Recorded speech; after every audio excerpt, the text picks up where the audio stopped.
ఈశ్వర దేవుడు ఇక్కడికి వచ్చారా? వీడికి రావటమే కాదు, ఆయన ఎలిసింది ఏమి.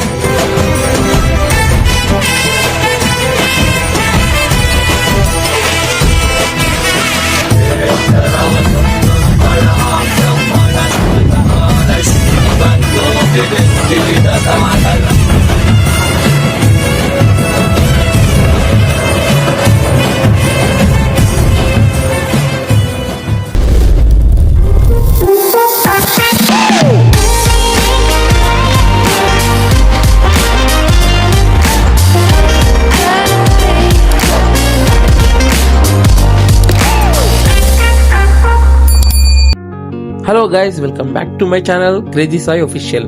ఇవాళ వీడియో వచ్చేసి ఏంటంటే, శివరాత్రి సందర్భంగా మా ఫ్యామిలీతో శ్రీ కందూరు రామలింగేశ్వర స్వామి దేవాలయానికి వెళ్తున్నాము. ఈ దేవాలయం మహబూబ్ నగర్ నుంచి జస్ట్ 40 కిలోమీటర్స్ ఉంటుంది.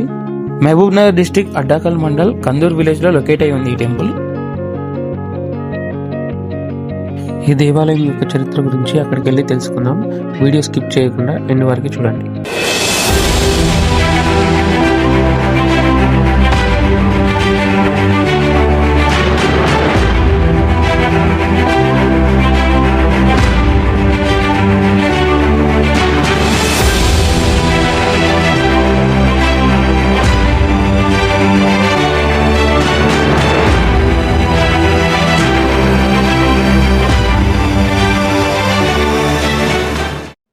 ఇక్కడ మనకు ముందర కనిపించేది టెంపుల్ యొక్క కమాను.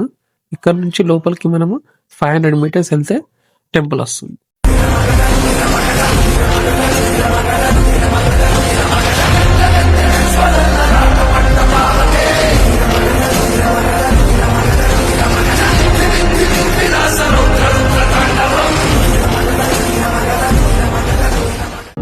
వామ్మో, ఈ పార్కింగ్ చూసారా ఫ్రెండ్స్, ఎన్ని వెహికల్స్ ఆగున్నాయో. ఎవ్రీ ఇయర్ ఇలానే ఉంటుంది. ప్రతి ఇయర్ శివరాత్రికి ఇలానే వస్తారు.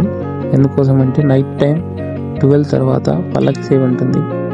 పల్లకి సేవ అయిపోయినాక ఇక్కడ శివస్వాములు మాల తీస్తారు. లాస్ట్ ఇయర్ మేము వచ్చినప్పుడు ఇక్కడ actor come singer తంకెల Bharani garu కూడా ఇక్కడికి వచ్చి దర్శనం చేసుకొని వెళ్ళారు.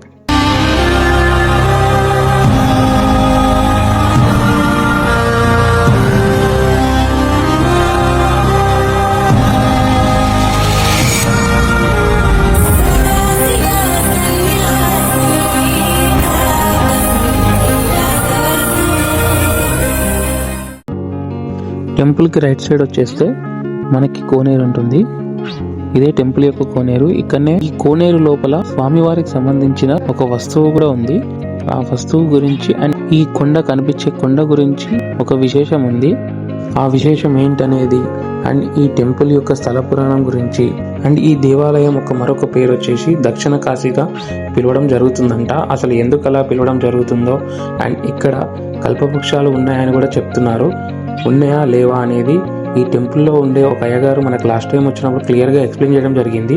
అది చూసేద్దాం.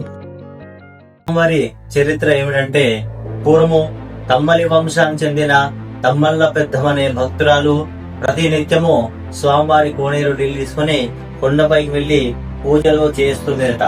ఆమె కాలక్రమేణా 3 నెలల గర్భవతి ఉంటుంది. అలా 3 నెలల నుంచి 9 నెలల వరకు స్వామివారికి పూజలు, అభిషేకాలు, అర్చనలు చేస్తూ ఉండేట. ఆ తర్వాత ఒక శుభదినాన ఒక 12 మగబిడ్డకి జన్మనిస్తుంది.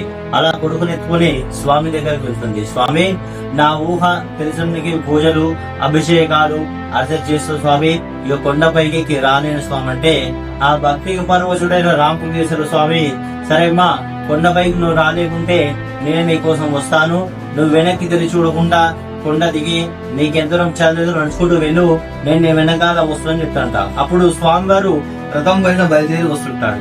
ఆ రథశబ్దానికి భయపడి ఆ భక్తురాలు వెనక్కి తిరిగి చూస్తుంది. అప్పుడు రథచక్రం అనేది విరిగిపోయి ఒక కొనేరులో ఒక స్వామి వారి కింద పడిపోయింది అనమాట. ఆ భక్తురాలు కొడుకుని ఎత్తుకొని ఒక రాయికి ఇక్కడే శిల అయిపోయింది. స్వామివారి పక్కనే ఆ భక్తురాలు ఇక్కడ శిల అయిపోయింది అనమాట.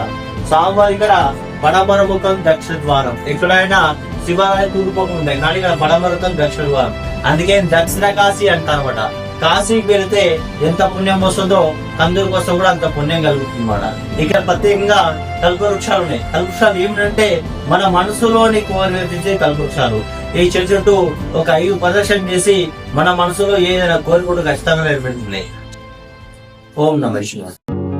చూసారు కదా ఫ్రెండ్స్, ఇది ఈ దేవాలయం యొక్క స్థల పురాణం.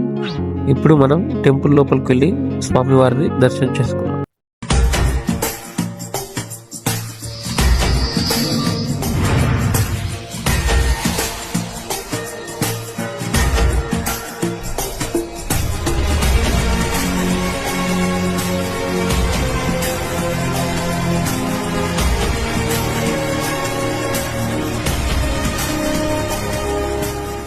ఇక్కడ మన టెంపుల్ లోపలికి వచ్చాక రైట్ సైడ్ మీకు కనిపించేది ఉచిత దర్శనం క్యూ లైన్.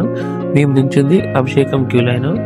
అభిషేకం టికెట్ వచ్చేసి 300 పర్ 2 పర్సన్స్.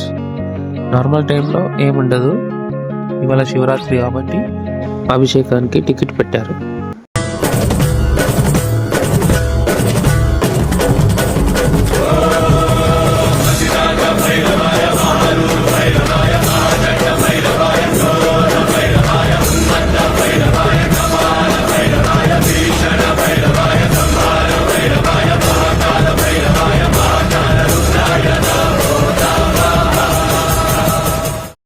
ఫైనల్లీ 1.5 అవర్ క్యూలో నించిన తర్వాతకి మాకు స్వామివారి దర్శనం జరిగింది.